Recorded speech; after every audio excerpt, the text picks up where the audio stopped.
जय हिंद दोस्तों। आज हम लोग झारखंड जीके को पढ़ने वाले हैं। इसमें हम लोग 50 महत्वपूर्ण जीके को देखने वाले हैं दोस्तों, जो कि ये झारखंड एग्जाम के लिए बहुत ही महत्वपूर्ण है।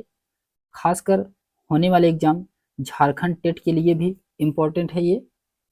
तो चलिए हम लोग देखते हैं। इसमें क्वेश्चन नंबर इसमें पहला दिया गया है कि झारखंड के किस जिले में गौतम बुद्ध अभ्यारण्य है। तो गौतम बुद्ध अभ्यारण्य ये झारखंड के किस जिले में है? कोडरमा में है। कोडरमा में ये जो कि गौतम बुद्ध अभ्यारण्य है कोडरमा जिला में। ऑप्शन नंबर इसका डी वाला राइट होगा। फिर इसके एक्सप्लेनेशन में दिया गया है दोस्तों कि गौतम बुद्ध अभ्यारण्य झारखंड के कोडरमा जिले में स्थित है। फिर इसके बाद आता है क्वेश्चन नंबर सेकंड है कि झारखंड में पहला निजी लौह इस्पात उद्योग कहाँ है। ये कहाँ पे है? ये जमशेदपुर में है। ये जो कि झारखंड का पहला निजी लौह इस्पात उद्योग है। ऑप्शन नंबर इसका सी वाला राइट होगा।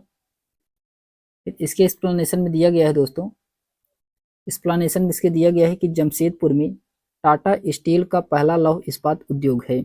यह संपूर्ण भारत का पहला उद्योग है। तो संपूर्ण भारत का पहला उद्योग कहाँ पे है? तो जमशेदपुर में है। और इस किस चीज का है? तो टाटा स्टील का ये पहला लौह इस्पात उद्योग है। फिर इसके बाद क्वेश्चन नंबर थर्ड है कि वेदों में सम्मिलित आगम शास्त्र किस धर्म का है। तो आगम शास्त्र ये किस धर्म का है? वेदों में जो वर्णित है ये है जैन धर्म से संबंधित। आगम शास्त्र ये जैन धर्म से संबंधित है। ऑप्शन नंबर इसका पहला वाला ही सही होगा। फिर इसके बाद आता है, इसके एक्सप्लेनेशन में दिया गया है दोस्तों कि जैन धर्म के आगम शास्त्र को वेदों में शामिल किया गया है। तो जैन धर्म के आगम शास्त्र को वेदों में शामिल किया गया है। फिर इसके बाद आता है क्वेश्चन नंबर चौथा है कि राजा जयसिंह जिन्होंने 13वीं शताब्दी में खुद को झारखंड का राजा घोषित किया था, वे कहाँ के राजा थे? कहाँ के राजा थे ये उड़ीसा के राजा थे। उड़ीसा के राजा थे। ऑप्शन नंबर इसका बी वाला राइट होगा। राजा जयसिंह ये उड़ीसा के राजा थे। इन्होंने 13वीं शताब्दी में खुद को झारखंड का राजा घोषित किया था। फिर इसके क्वेश्चन नंबर पांचवा है कि निम्नलिखित में से किस नदी का उद्गम छोटा नागपुर पठार से होता है। तो छोटा नागपुर पठार से किस नदी का उद्गम होता है? ये है दामोदर नदी। दामोदर नदी। ऑप्शन नंबर इसका पहला वाला ही सही होगा। दामोदर नदी है। ऑप्शन नंबर इसका पहला वाला सही होगा दोस्तों। फिर इसके एक्सप्लेनेशन में दिया गया है कि दामोदर नदी का उद्गम स्थल ये कहाँ पे है? तो ये छोटा नागपुर पठार पे है। फिर क्वेश्चन नंबर 6 है कि हिंदू कैलेंडर के अनुसार सरहुल कब मनाया जाता है। तो हिंदू कैलेंडर के अनुसार सरहुल कब मनाया जाता है? तो ये चैत्र माह में मनाया जाता है सरहुल। सरहुल ये कब मनाया जाता है? तो ये चैत्र माह में सरहुल मनाया जाता है। ऑप्शन नंबर इसका पहला वाला सही होगा दोस्तों। ऑप्शन नंबर इसका पहला वाला सही है। इसके एक्सप्लेनेशन में दिया गया है कि सरहुल चैत्र माह में मनाया जाता है। तो सरहुल कब मनाया जाता है? तो ये चैत्र माह में मनाया जाता है। क्वेश्चन नंबर 7वां है, खतास खां जिन्होंने 1538 ईस्वी में पलामू के चारों शासक महारथ चारों पर आक्रमण करके उसे लूटा था, वे किसके सेनापति थे? तो किसके सेनापति थे ये शेर शाह के सेनापति थे। शेर शाह सूरी के सेनापति थे खतास खां, जिन्होंने 1538 में पलामू के चारों शासक महारथों को चारों पर आक्रमण करके उन्हें लूट लिया था। फिर उसके बाद आता है क्वेश्चन नंबर 8वां है दोस्तों कि झारखंड का कोयला उत्पादन में भारत का कौन सा स्थान है। तो झारखंड के कोयला उत्पादन में भारत का कौन सा स्थान है? ये पहला स्थान है। पहला स्थान है। ऑप्शन नंबर इसका पहला वाला राइट होगा दोस्तों। झारखंड में कोयला उत्पादन में भारत में पहला स्थान है। अगर ये वीडियो आपको पसंद आ रही है दोस्तों तो लाइक सब्सक्राइब और शेयर अवश्य करें दोस्तों, और कमेंट करके बताएं कि ये वीडियो आपको कैसा लगा। फिर हम लोग 50 क्वेश्चन से ऊपर भी देखने वाले हैं, आप लोग बताएंगे, फिर उसके हिसाब से क्वेश्चन को और लाया जाएगा। फिर इसके बाद इसमें दिया गया है क्वेश्चन नंबर, इसमें इसके एक्सप्लेनेशन दिया गया है कि कोयला उत्पादन में झारखंड का पहला स्थान है। तो भारत में कोयला उत्पादन का झारखंड का पहला स्थान है। फिर इसके बाद आता है क्वेश्चन नंबर 9 है कि ठाकुर विश्वनाथ सिंह को फांसी पर कब चढ़ाया गया था। तो ठाकुर विश्वनाथ सिंह को फांसी पर कब चढ़ाया गया था? तो 1858 ईस्वी में चढ़ाया गया था। 1858, ऑप्शन नंबर इसका बी वाला राइट होगा। 1858 ईस्वी में ठाकुर विश्वनाथ को फांसी पे चढ़ाया गया था। इसके एक्सप्लेनेशन दिया गया है कि ठाकुर विश्वनाथ सिंह को 16 अप्रैल 1858 को फांसी पे चढ़ाया गया था। फिर क्वेश्चन नंबर 10 है दोस्तों, सोनोत संथाल समाज की स्थापना कब हुई थी?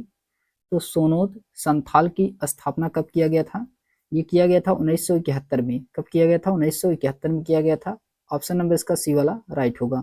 1971 ईस्वी में किया गया था। फिर इसमें एक्सप्लेनेशन में दिया गया है, इसके एक्सप्लेनेशन दिया गया है कि सोनोत यानी कि इसका अर्थ होता है शुद्ध संथाल समाज की स्थापना शिबू सोरेन के द्वारा की गई थी। क्वेश्चन भी 11 है कि उत्तरी कोल नदी का उद्गम कहाँ है? तो उत्तरी कोल नदी का उद्गम ये बताना है कहाँ पे है। ये रांची पठार में है। कहाँ पे है? तो रांची पठार में है। ऑप्शन नंबर इसका सी वाला राइट होगा दोस्तों, रांची पठार में है। फिर उसके बाद इसके एक्सप्लेनेशन में दिया गया है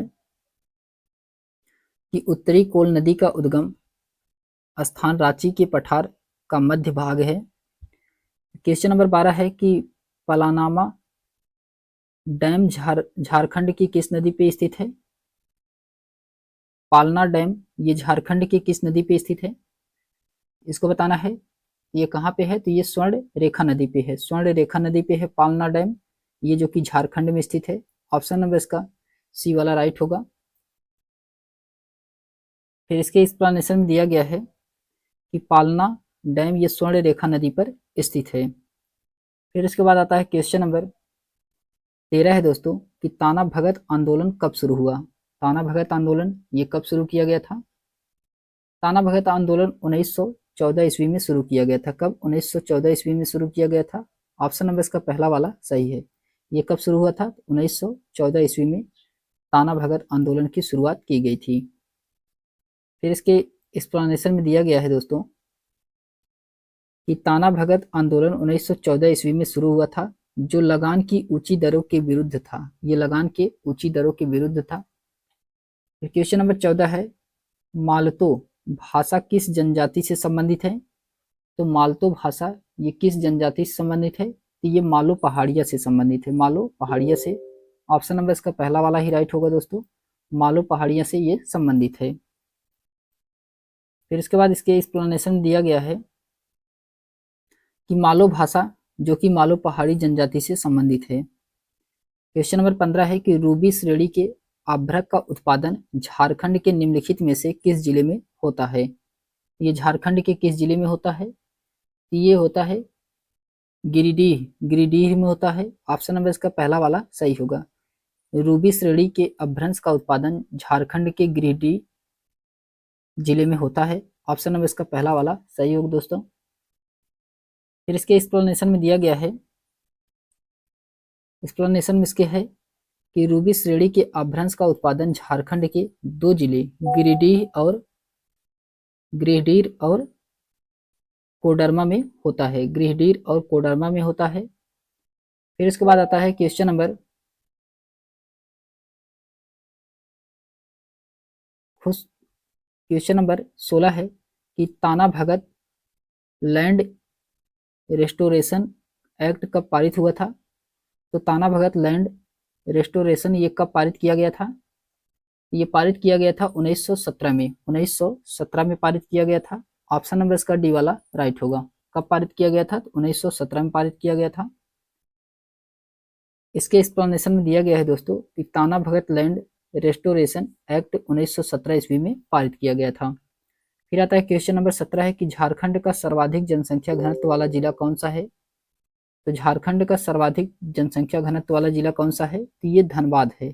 धनबाद ये सबसे ज्यादा जनसंख्या घनत्व है झारखंड का।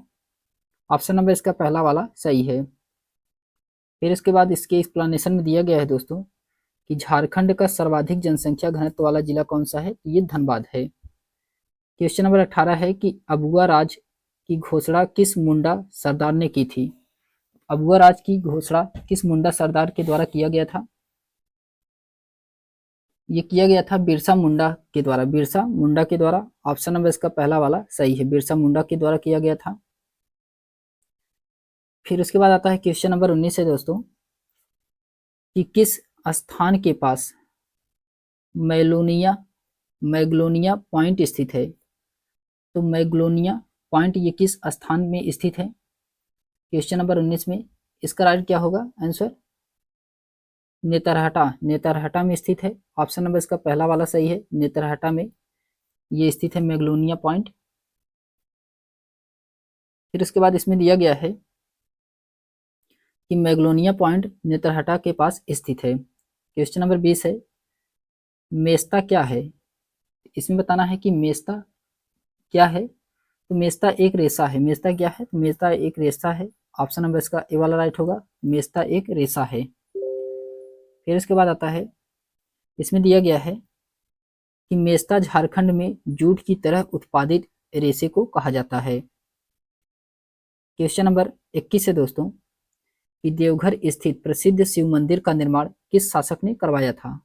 तो देवघर स्थित प्रसिद्ध शिव मंदिर का निर्माण ये किस शासक के द्वारा करवाया गया था। तो ये पूरनमल के द्वारा करवाया गया था। किसके द्वारा, पूरनमल के द्वारा करवाया गया था। ऑप्शन नंबर इसका पहला वाला सही होगा, पूरनमल के द्वारा करवाया गया था।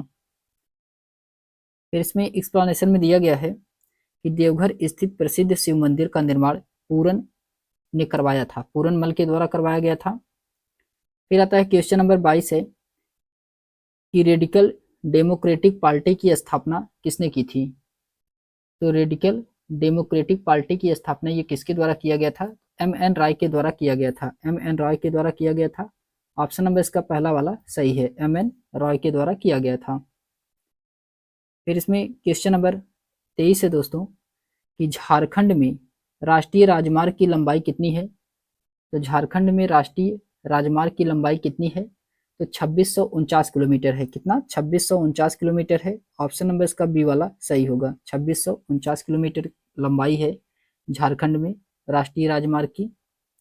फिर क्वेश्चन नंबर 24 है दोस्तों, कि पी इड्रनेस ने बाइबिल का किस भाषा में अनुवाद किया था। तो पी इड्रनेस ने बाइबिल का किस भाषा में अनुवाद किया गया है। तो ये नागपुरी में अनुवाद किया गया है, नागपुरी में भाषा में अनुवाद किया गया है। ऑप्शन नंबर इसका डी वाला सही होगा, नागपुरी में भाषा में अनुवाद किया गया है इसका।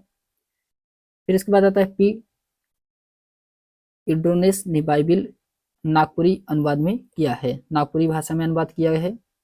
फिर क्वेश्चन नंबर 25 है दोस्तों, कि हिजला मेला किस नदी के तट पर लगता है। तो हिजला मेला ये किस नदी के तट पर लगता है। ये लगता है मयूराक्षी मेले पे लगता है, मयूराक्षी नदी के तट पे लगता है। इसका राइट आंसर क्या होगा, ऑप्शन नंबर इसका पहला वाला राइट होगा, मयूराक्षी नदी के तट पर लगता है ये मेला। इसमें दिया गया है कि हिजरा मेला मयूराक्षी नदी के तट पर लगता है, जो कि 1980 में इसकी प्रारंभ किया गया था, 1980 में इसका प्रारंभ हुआ था। क्वेश्चन नंबर 26 है, हरेन ठाकुर किस क्षेत्र से संबंधित है। तो हरेन ठाकुर ये चित्रकला से संबंधित हैं। किस क्षेत्र से, ये चित्रकला से संबंधित है। ऑप्शन नंबर इसका पहला वाला राइट होगा।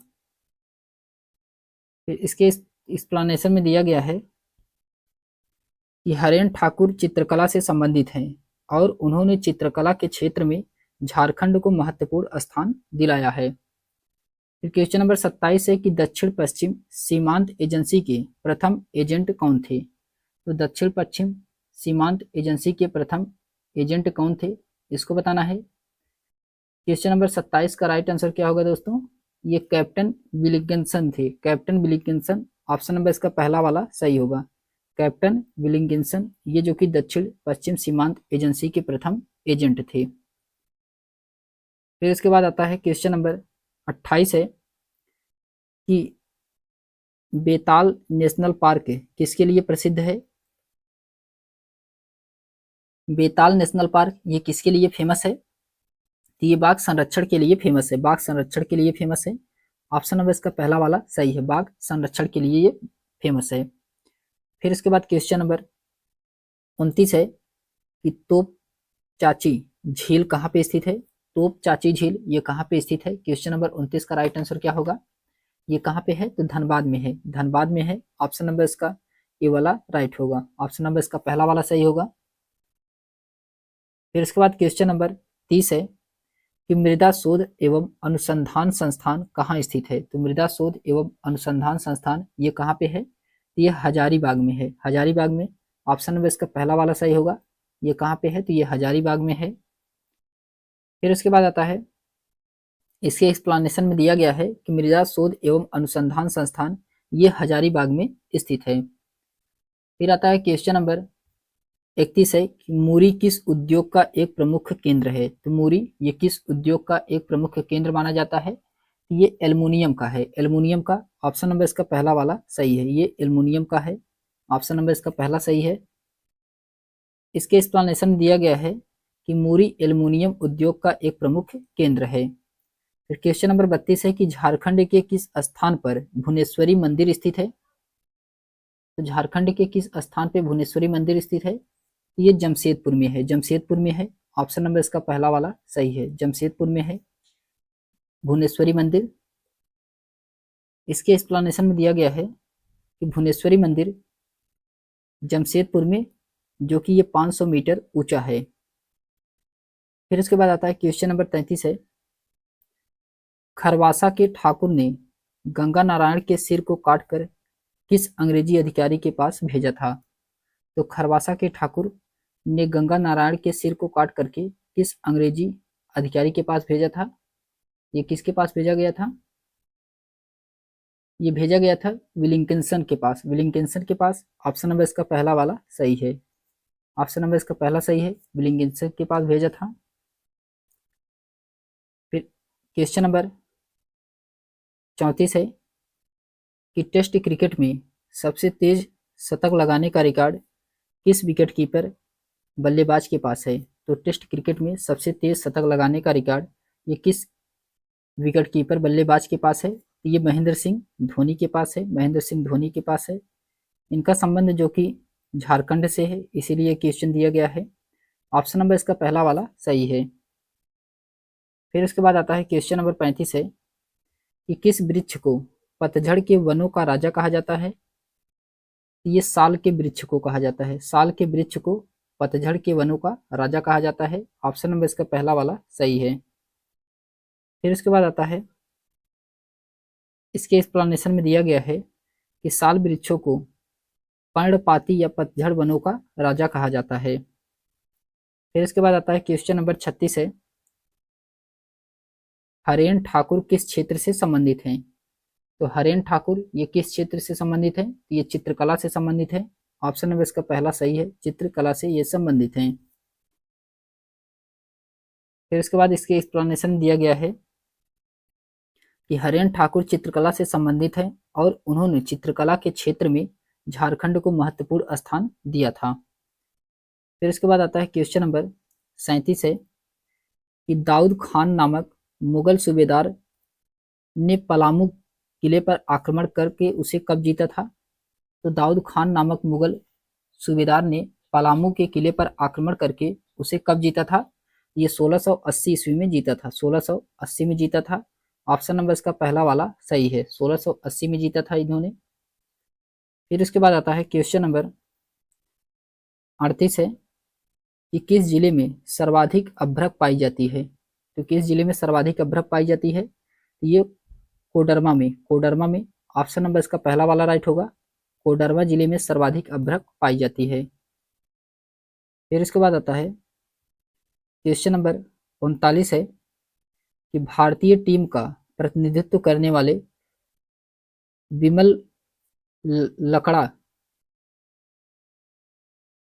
का संबंध किस खेल से है। तो विमल लकड़ा का संबंध ये किस खेल से है, इनका संबंध हॉकी से है। ऑप्शन नंबर इसका पहला सही है, हॉकी से है इनका। भारतीय टीम के प्रतिनिधित्व करने वाले विमल लकड़ा का संबंध हॉकी खेल से है। विमल लकड़ा का संबंध हॉकी खेल से है, वे झारखंड से संबंधित हैं। फिर क्वेश्चन नंबर 40 है कि झारखंड की कौन सी नदी दक्षिण पूर्व की ओर प्रवाहित होती है। तो दक्षिण पूर्व की ओर कौन सी नदी प्रवाहित होती है, ये प्रवाहित होती है स्वर्ण रेखा नदी। ऑप्शन नंबर इसका पहला सही है, स्वर्ण रेखा नदी प्रवाहित होती है। फिर इसमें दिया गया है कि झारखंड की स्वर्ण रेखा नदी जो कि ये पूर्व से पश्चिम की ओर प्रवाहित होती है। फिर उसके बाद आता है क्वेश्चन नंबर 41 है कि बुलु इमाम किस जनजाति लोक कला है? तो बुलू इमाम ये किस जनजाति की लोक कला से संबंधित है? ये कौन से जनजाति की लोक कला से संबंधित है? ये है कोहबर और सोहराय। कोहबर और सोहराय ये दोनों जनजाति से है। बी और सी इसमें दोनों राइट होंगे। ऑप्शन नंबर इसका डी वाला सही होगा। बी और सी दोनों इसमें सही हैं। फिर इसके बाद इसमें दिया गया है कि किस विद्रोह का मुख्य कारण राजा जगन्नाथ सिंह द्वारा शोषण तथा उसका अंग्रेजों का पिछलग्गू होना था? ये कौन से थे? तो हो विद्रोह था। हो विद्रोह ऑप्शन नंबर इसका पहला वाला सही है। हो विद्रोह था। फिर इसके बाद इसमें क्वेश्चन नंबर 43 है कि झारखंड में किस स्थान पर उच्च न्यायालय स्थित है? तो झारखंड में किस स्थान पर उच्च न्यायालय स्थित है? ये रांची में है। कहाँ पे है? तो रांची में है। ऑप्शन नंबर इसका पहला वाला सही है, रांची में है। इसके एक्सप्लेनेशन में दिया गया है कि झारखंड की राजधानी रांची में उच्च न्यायालय जो कि झारखंड उच्च न्यायालय की स्थापना 15 नवंबर 2000 ईस्वी को हुआ था। फिर क्वेश्चन नंबर 44 है कि झारखंड में बहावी आंदोलन की शाखाएं कहाँ खोली गई थी? तो बहावी आंदोलन की शाखाएं ये राजमहल में खोली गई थी। ऑप्शन नंबर इसका पहला वाला सही है, राजमहल में खोली गई थी बहावी आंदोलन की शाखाएं। फिर इसके बाद आता है, इसमें दिया गया है कि बहावी आंदोलन की शाखाएं राजमहल में खोली गई थी। क्वेश्चन नंबर 45 है, बहावी आंदोलन के दौरान पाकुड़ किस व्यक्ति को आजीवन कारावास की सजा मिली थी? ये इब्राहिम मंडल को दिया गया था। पहला इसका राइट है, इब्राहिम मंडल को दिया गया है।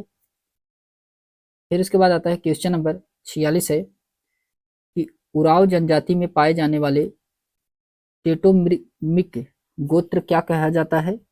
इन्हें क्या कहा जाता है? तो इन्हें किली कहा जाता है। किली कहा जाता है। ऑप्शन नंबर इसका पहला वाला सही है, इन्हें किली कहा जाता है।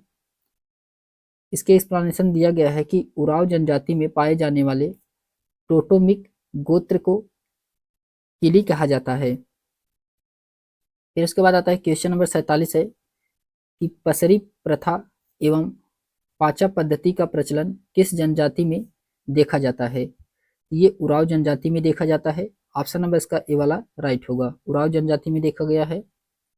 इसके एक्सप्लेनेशन में दिया गया है दोस्तों कि पसरी प्रथा एवं पाचा पद्धति का प्रचलन उराव जनजाति में देखा गया है। फिर इसके बाद आता है क्वेश्चन नंबर 48 है कि दोपहर का भोजन माजवान किस जनजाति में कहा जाता है? तो माजवान ये किस जनजाति में कहा जाता है? तो ये संथाल जनजाति में कहा जाता है। संथाल जनजाति में। ऑप्शन नंबर इसका पहला वाला सही है, संथाल जनजाति में कहा जाता है। फिर इसके बाद आता है क्वेश्चन नंबर 49 है दोस्तों कि भारतीय संविधान के किस अनुच्छेद के तहत राज्य की विधानसभा में अनुसूचित जातियों एवं अनुसूचित जनजातियों के लिए स्थानों का आरक्षण दिया गया है? ये किसमें दिया गया है? ये अनुच्छेद 332 में दिया गया है। अनुच्छेद 332 में दिया गया है कि विधानसभा में अनुसूचित जातियों एवं अनुसूचित जनजातियों के लिए स्थानों का आरक्षण दिया गया है। इसका राइट आंसर क्या होगा? ऑप्शन नंबर इसका सी वाला राइट होगा, अनुच्छेद 332 में कहा गया है। इसके एक्सप्लेनेशन में दिया गया है कि भारतीय संविधान के अनुच्छेद 332 के तहत राज्य की विधानसभा में अनुसूचित जातियों एवं अनुसूचित जनजातियों के लिए स्थानों का आरक्षण किया गया है। फिर उसके बाद आता है क्वेश्चन नंबर 50 है कि राज्य में जल संरक्षण के लिए ढोबा निर्माण किस शुरू की गया था? ढोबा निर्माण ये कब शुरू किया गया था? राज्य में जल संरक्षण के लिए ये शुरू किया गया था 2016 में। 2016 में शुरू किया गया था। ऑप्शन नंबर इसका सी वाला सही होगा, 2016 में इसकी शुरुआत की गई थी। तो हम लोगों ने क्वेश्चन नंबर 50 तक देखा है दोस्तों। इसके बाद हम लोग फिर से क्वेश्चन नंबर 50 तक नेक्स्ट वीडियो में देखेंगे, पार्ट 2 में। आज के लिए बस इतना ही। अगर ये वीडियो आपको पसंद आई हो तो लाइक शेयर सब्सक्राइब अवश्य करें दोस्तों। धन्यवाद।